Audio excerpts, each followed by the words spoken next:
for the longest time, and I still speak almost every week in front of crowds. So I've been asking myself, why do I feel nervous tonight? And I think it's because you all are my people. People who are exploring the intersection of faith and entrepreneurship. That's my people. So I am super glad to be here. I hope I can add something of value tonight. I'll try to get over my nervousness. My wife is here, and she said to just imagine her in her underwear and that would help me. That could actually create something else to be uncomfortable for me. And you. It's always good to start with an erection joke, right? Hello, Facebook Live. There's your erection joke out of the gate. You're welcome. Who here has ever felt like a failure? Who here regularly feels like a failure? I often feel like a failure. The reason I believe I feel like a failure is because I was supposed to be doing something else with my life at this point. I felt called to ministry as a teenager, and I had the opportunity to be in ministry, to pastor a church and to do mission work all over the world, basically from the time I was in college until the time I was 40. And when I say ministry, I mean professional ministry, people who get paid to be Christians. That was me. I was actually a pastor of a small church near here in Norwood called Vineyard Central from about the age of 25 until I was 40 years old. So I know what it means to be involved in the day-to-day operation of a small church. Somewhere along the line, when I was the age of 33, I'm 47, just for context, around the age of 33, my dad invited me back into the family business of auto body repair. We fix wrecked cars. It's something he's done for a number of years, since the early 1970s, and I'll tell you a little bit about that towards the end. But the business was in a moment of real crisis, and it was a moment when I needed the income, frankly. My church budget was not growing, but my family was.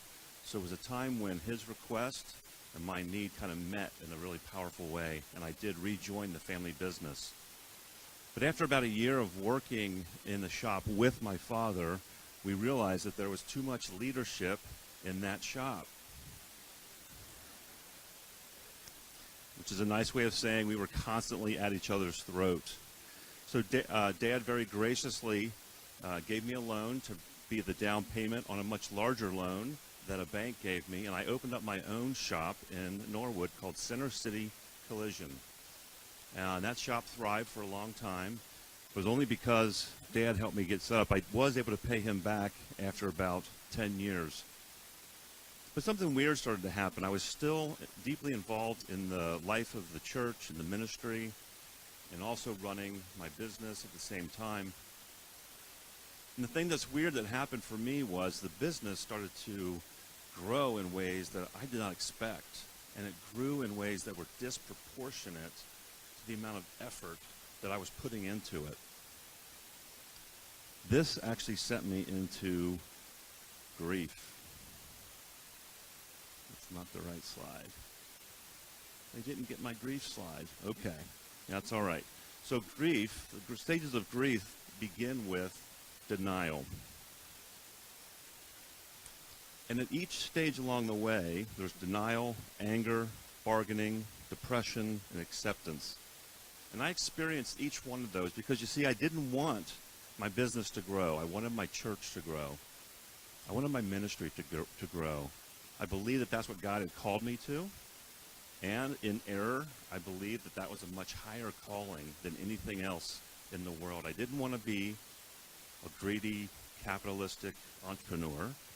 I wanted to be a pastor in an urban neighborhood, living just barely above the poverty line, raising my family, and suffering for Jesus. That's the noble life. It took me a while to figure out that that is not the noble life. And I went through all those stages from denial all the way to acceptance. One of the stages along the way, I don't have time to talk about each one, but at each stage, I believe God brought me a mentor who spoke a very specific word or phrase into my life that helped me move really deeper into the process of grief which ultimately helped me get through it. But that bargaining stage was really a big one for me. There was a moment in time when I was leading my business full time.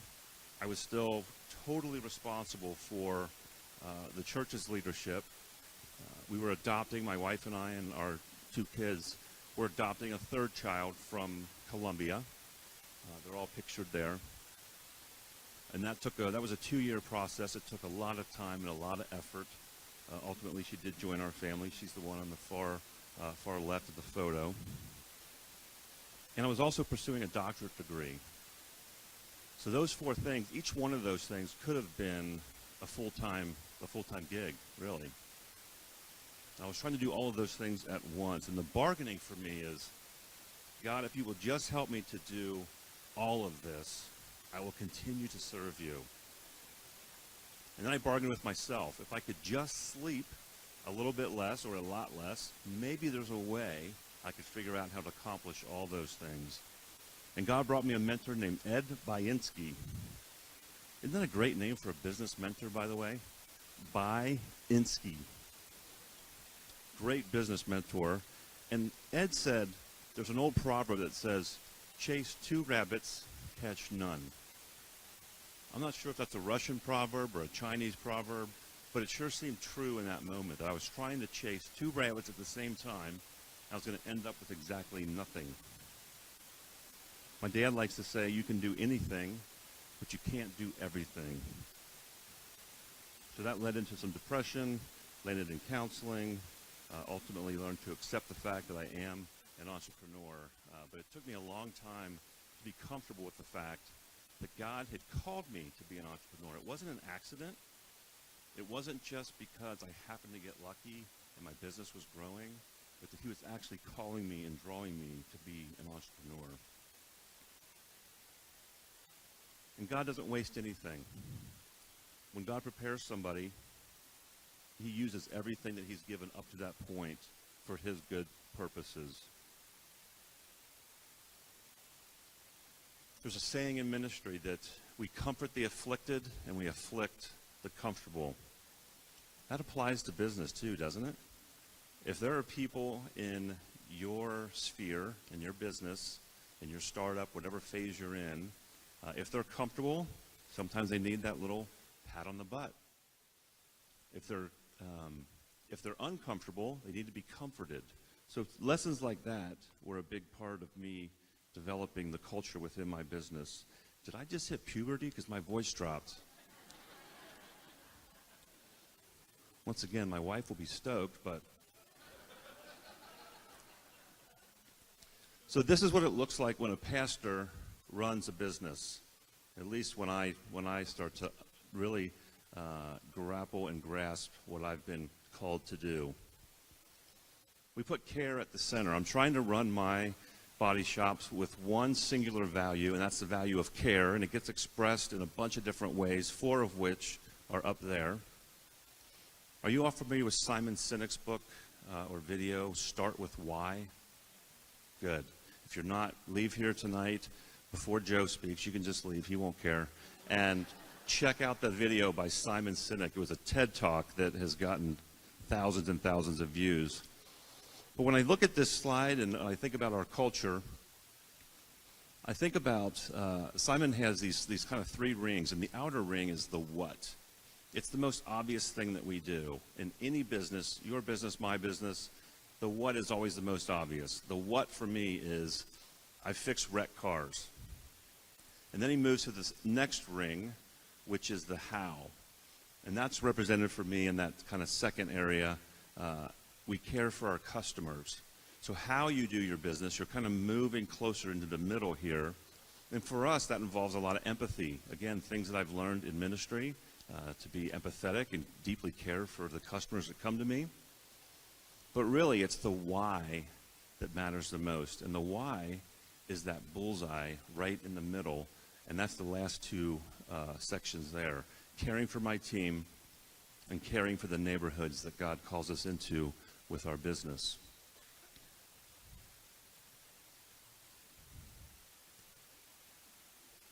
All right, can't advance the slide. Thank you. So that's a picture of us trying to care for our team. The person at the head of the table is the general manager of our Norwood location. And the original shop, which was called Center City Collision, it's now called CarStar. But that's John. He was also a pastor of a church in northern Kentucky before I hired him. And the way we express care through this is we have basically a family meal once a month with our entire team. So we invite everybody over to our home, and John prepares a big meal once a month and then serves that meal. So again, we're trying to embed that culture of care and service. And we always go around the table and ask the guys to say something positive. We call it a positive focus. And again, these are blue-collar guys. They're not used to speaking. They're not used to sharing their heart. So when we started this a few years ago, it was like pulling teeth to get them to say anything. And I remember the first time somebody said something when we shared a positive focus or asked for a positive focus, one guy raised his hand and said, "My girlfriend's not pregnant." I'm like, you know what? That's a winner. Let's clap for that. Like, you know. So we started slow, and now everybody comes prepared to share something positive that's happening in their personal life. We also do what's called attaboys or attagirls, and we go around the circle, and everybody shares something that they saw somebody else do right. So we talk about catching people doing things right.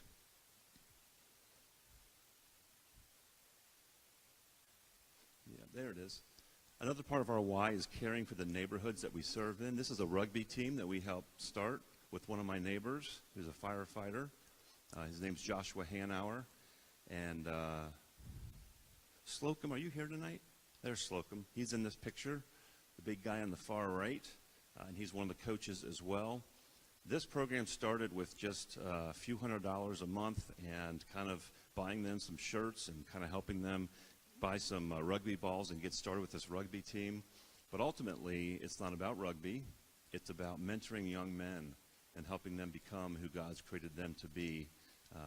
Last year, I forget the exact number, but there's actually been full scholarships that have been attained through this program. And it started many years ago through, again, a very small amount of money and just the dedication of my friend Joshua, who's a firefighter full-time and just does this on the side. Oh, Captain, my captain. That's my dad. He's the one who started our family business, and I'm going to kind of end with this. I was looking at the website for CityLink and realized when I saw the different there was a page on CityLink. It's a nonprofit in downtown Cincinnati. I was looking on their website, and they had a page called the 10 Poorest Neighborhoods in Cincinnati, and I recognized 3 of them. One is where my dad lived before he got married. One is where he met my mom, and the third is where I was born and raised for the first 6 years of my life. So Dad, when we were living in that fairly impoverished neighborhood of South Fairmount, he comes from a family that's very broken, a lot of alcoholism, a lot of abuse, sexual abuse, the whole 9 yards. And the reason I put this up there is because when I began this talk tonight, I was talking about, does God have a purpose for the entrepreneur? And I can say, after my years of being an entrepreneur and then reflecting on what my dad has accomplished before me, being an entrepreneur is a very noble calling. It literally lifted my family out of poverty and changed the course of our family's trajectory for generations to come. And it started right here. He didn't know one thing about how to fix cars. He bought this book in 1971, opened it up, had a few hand tools, and taught himself how to fix cars from a book.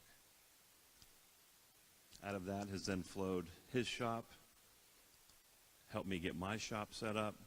I bought a second location a couple years ago, and my sister Kelly, who I believe is here tonight, also owns a shop in Amelia. So this little tiny 2-car garage behind our house in South Fairmount is now 4 locations across the city doing several $1 million a year in revenue. So God has been really good to our family.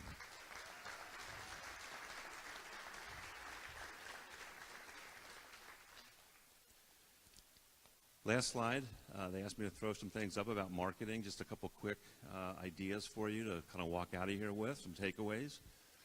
Marketing is relational. I encourage you to cultivate referral partners. My first referral partner was a Volkswagen dealership. When I bought Center City Collision, there was a Volkswagen dealership across the street. I knew they were in touch with hundreds and hundreds of customers. They got to my customers before I did because they sold them cars and they serviced their cars. And people only wreck their cars typically about once every 5 years, unless you're a really bad driver, then a little more frequently. And we do have frequent flyer miles for people like that. The 10th one's free. But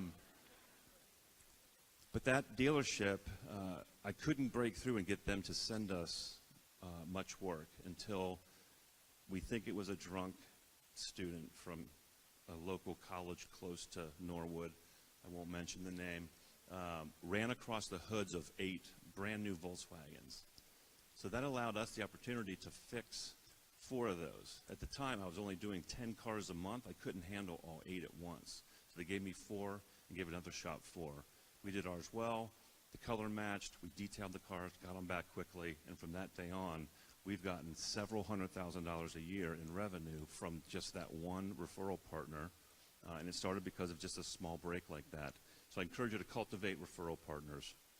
Secondly, highlight what makes you different, your unique selling proposition, your USP. What makes you unique? For my dad, when he started, it was speed. He was super fast. He had business cards printed up that said, collision repair in 1 day. And he put that on a card and distributed it all over the west side of town, and that's how he gained his reputation. For me, I believe it's going to be the culture of care that sets us apart from other body shops, because there are hundreds of body shops. So you have to find what makes you different and highlight that at every turn. And the last thing is, your culture ultimately is what carries your marketing. So develop a deep culture. God bless you.